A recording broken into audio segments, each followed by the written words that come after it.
back in the studios of 89.5 FM WSOU. Once again, Ryan Johnston here with you, bringing you more action of WSOU's election night coverage. Starting things off, I want to talk about Nikki Haley in Vermont. She's really making moves, up by around 4% right now in what we're seeing coming in. New York Times needle is inching closer and closer to calling it for her. No news yet there, but I think it reflects a trend that we're seeing across the primaries in a large way, Jackson. She's taken some votes. It's not as dominant as I would have expected. She's hovering in that 20 to 30 range in a number of states: North Carolina, Virginia, Massachusetts, Maine, Minnesota, Colorado. I mean, pretty comprehensive list, all things considered. And I think it really begs the question going into 2024 of what's the Republican unity like surrounding, obviously, Donald Trump. How do you think they'll back him in 2024? Well, Ryan, you got to wonder where those votes are going to go, right? Because that doesn't always mean that vote, or I guess at this point, it's more likely when Donald Trump takes the cake on the Republican side of things, where those votes are going to follow. Because it doesn't mean they're going to instantly go to him. I mean, there may be people who are voting for Nikki Haley who choose not to vote, or who maybe take that vote away, or who knows? Who knows where it's going to go? So that unification process is something that I think Trump's going to have to build more during his presidential election run and over these months after he's declared the Republican candidate. Once that decision is made clear, I think that has to be his biggest target audience, is how can I take the Nikki Haley supporters and that 20, sometimes 30% in different states and turn it around and make sure that they're behind me. Yeah, 100%. I mean, the thing with Donald Trump is, I'll put it this way, he's very straightforward, right? And in terms of his opponents, he can get a little bit personal at times. Now, his supporters really like it, but he's personal against his primary opponents as well. Yeah. So I think it'll be interesting to see how that turns around into the 2024 election in general. Looking at that election, let's just say Trump versus Biden right Absolutely. now. Obviously, RFK could throw a wrench in things, as Who knows? Ryan and Jorge were just having a lovely conversation about. But assuming that it's Trump versus Biden, it's the first time we've seen the incumbent versus a former president since, I believe, 1912. It's been a while. Theodore Roosevelt versus William Howard Taft. Roosevelt obviously winning that one, but it gives you a unique perspective on how voters are viewing their policies. According to the New York Times, 40% of registered voters are saying Trump's policies have helped them personally, while only 18% are saying Biden's policies have helped them personally. Keep in mind, this is during a time when Biden's approval ratings are, as they mentioned, one of the lowest in history. And they're also citing that a lot of it is about the economy. So I get the desire to blame the president for things that are going wrong with the economy, but a lot of it is not necessarily within his control, right? The inflation that was going on was worldwide. It wasn't just in America, and it was exacerbated by the conflict in Ukraine. Major producers of grain in Ukraine, I think Joe and Liam were citing a stat about the price of crackers. Yeah.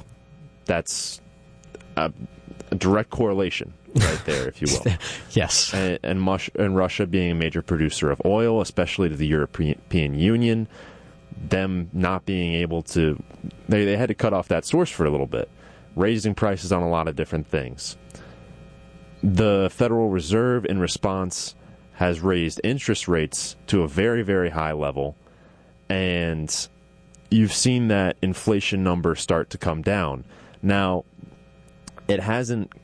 Last month, it didn't come down quite as much as they were hoping for. Estimates were hoping that inflation consumer price index year over year would be about 2.9%. It came in at about 3.1, so a bit hotter than expected.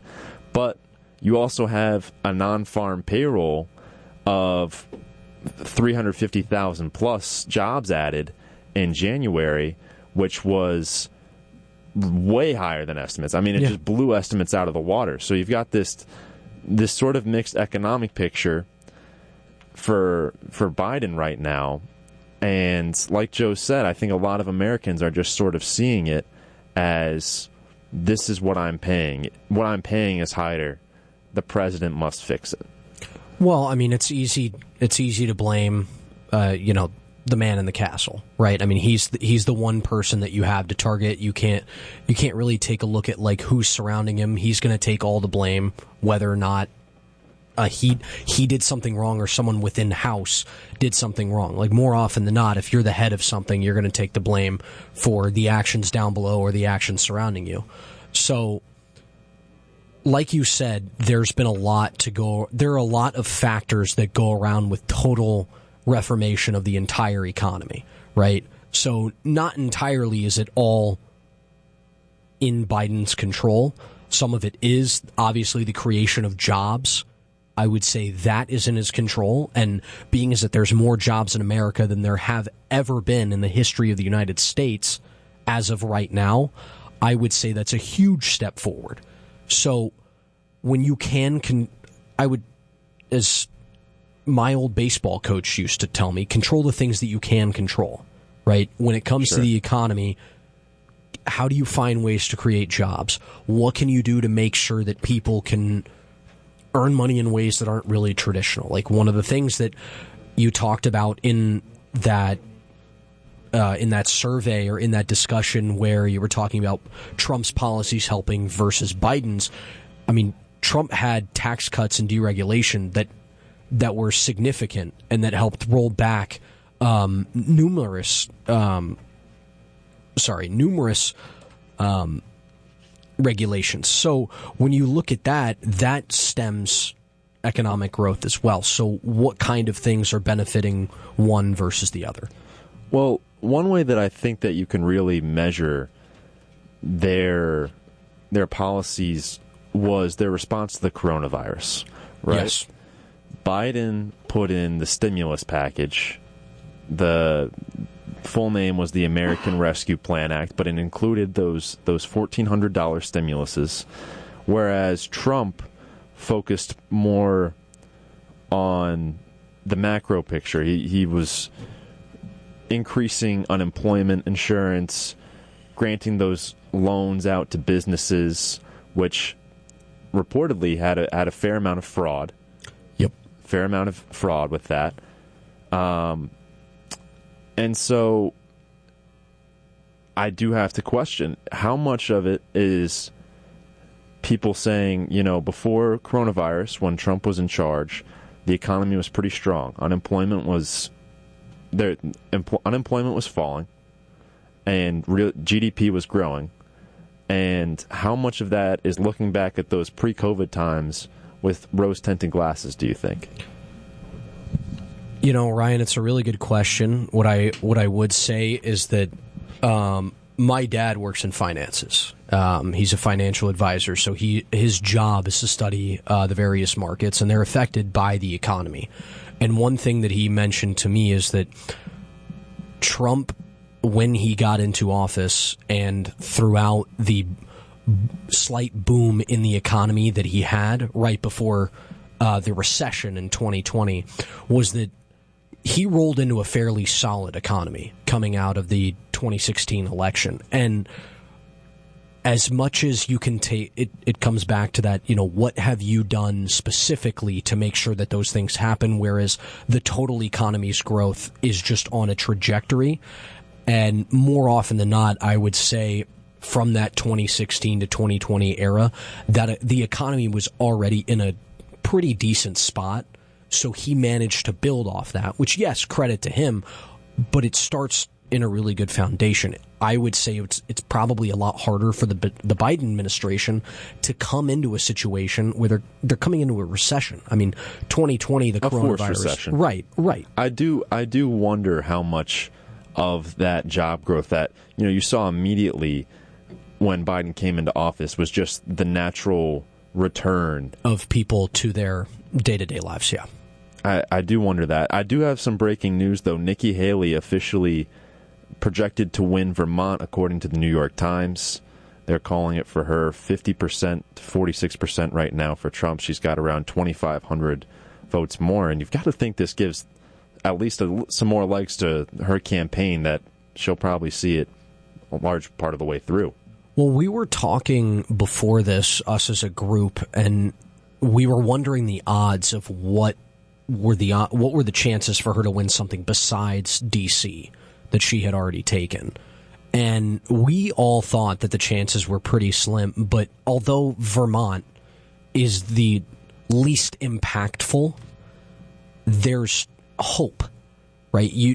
This is a scenario where not even the slightest or the smallest states, electoral college or delegates aside, it matters, because when it comes down to it, you're unifying, I guess, one half of the country when you think about it, depending on how many are registered Republicans versus registered Democrats. And you have a job as the representative for one party to make sure that everyone is on the same page.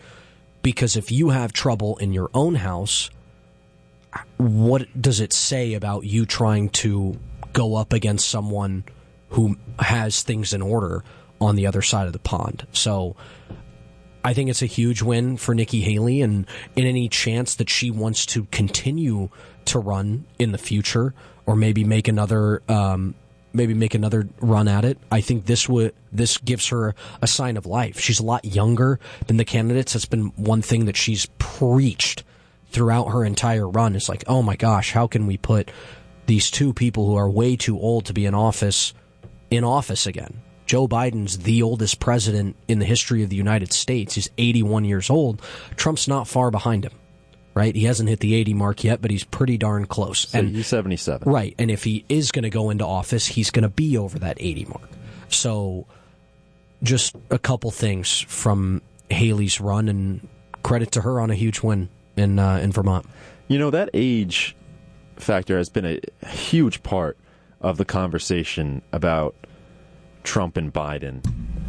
New York Times poll saying 47% of all registered voters think that strongly agree that Joe Biden is too old to be an effective president. 26% somewhat agree. For Trump, that's 21% strongly agree, 21% somewhat agree. He's got a 32% saying they strongly disagree with that statement. Obviously, Trump has a very strong core of supporters. But what do you think this data means for the moderate, for the average American? Could you see more swing towards an RFK? I don't know if it's going to take one away over the other. But what I will say, Ryan, is that I think this is why candidates like Vivek Ramaswamy have such a huge or such a short peak or spike and come back down to earth, is because I think younger Americans, especially our demographic, are hungry for someone who they can really relate to. Those new voters who are coming in and finding their way at the ripe age of 18 to, people like myself who are 21 years old and didn't get a chance to vote in the last election because their birthday was in January of the year, right? You're looking for someone really who you can relate to, right? Jorge just got done talking about how you can go listen to RFK for 2 hours on his podcast.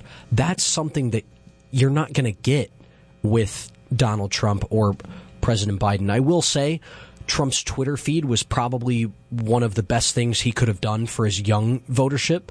It sometimes clearly hurt him more than it helped him. I mean, we all remember January 6th, but there's got to be a way to tap into different demographics, and even those who are, turning 30, 40 years old.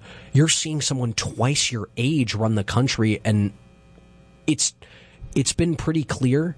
We haven't seen anything from Trump, and I think that goes to show why people maybe believe that he's more suitable at his age, at least just by an age disparity, that he can more functionally run the country, because we have seen it with Joe Biden. We have seen those slip-ups, those moments where we maybe, tilt our head a little bit and we're like, hey, is it all there, or what happened here? Why is he making this comment, or how did he transition from this thought to the other? And, that's gonna sway people's voting. When it comes down to the average American,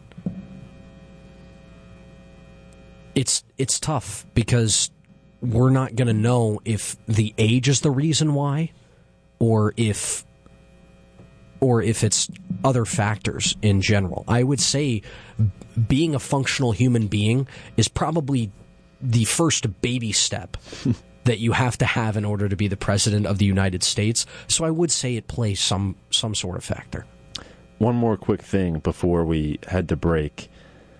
Joe and Liam earlier were talking about the immigration policies under Joe Biden and how, we've seen record numbers of illegal immigrants coming into the United States, undocumented immigrants.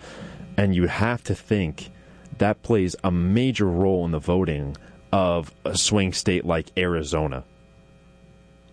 Yeah, I mean, when you have people who are set in their ways, one way or the other, where we have the United States based around, the idea of the American dream and the middle class, and saying, hey, people can find their way to work into, I would say, a sustainable life here.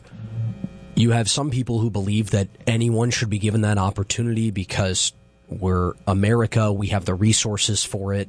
If people want to find a way into our country and they're having difficulty in others, that they should be supported here and they should be uplifted and they should have opportunities. And you have other people who say, hey, whoa, wait a minute. I understand that I might have been born here, and therefore that may have gotten me a head start above other people in this world, but we can't just go around handing everything out the same way. U.S. citizenship is such an important topic in this country, because we have to understand who is going to be the foundation of our country. Is it going to be that working class who has found their way into U.S. citizenship, or is it going to be those who are born here and have used that to their fullest advantage? It's a really tough topic to cover. One regime clearly restricts it over another, and I think based on how those southern states feel and based on the situations they're in currently, it's going to heavily impact the way that those swing come November.